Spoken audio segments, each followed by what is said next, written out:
бүгүнкү иш негизинен өтө мындай көңүл коюп жакшы иштиктүү иш болот деген мен ойдомун. Себеби шаардын ген планы, анын ичинде деталдык пландаштыруу өтө зарыл болуп эсептелет. Бир өтүнүч, иштиктүү жүрүш үчүн баардыгыбыз мобилдик телефондорубузду өчүп турсак, андан кийин ген план боюнча мыйзам боюнча өзүңүздөр билесиздер, айрым жабык бөлүктөр бар. Туура айтаматсыз? Ошондуктан бүгүн биз мындай жумушчу иретинде эле депутаттар менен отуруп, Калыбек Насибек өзү дагы абдан кызыктар, мага тынбай депутаттар менен ушуну иштесек деп шаардык мэрия бүт баатында аракет кылып, баардыгыбыз аракет кылып аткан мезгилдебиз.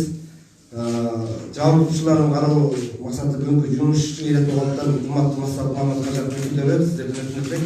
Биз отуруп бүгүн шаардын өскөнүшү үчүн кеңири келечек ачык, мына жабык эшик алдында биз жакшы талкуу алсак, тиешелүү адистерди да келтирип, мындай мүмкүнчүлүктү колдонот. Ошондуктан Массалык Мамат Кажатов сиздерден суранабыз.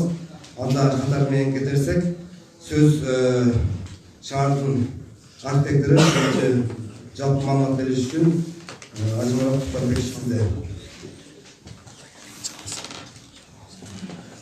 Саламатсыздарбы?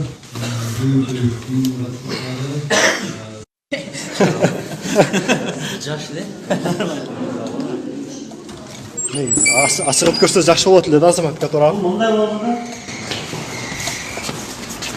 кечээ биз журналисттер менен эмеске салбадык. Анан бүгүн фокус эле ушундай тапшырма келди.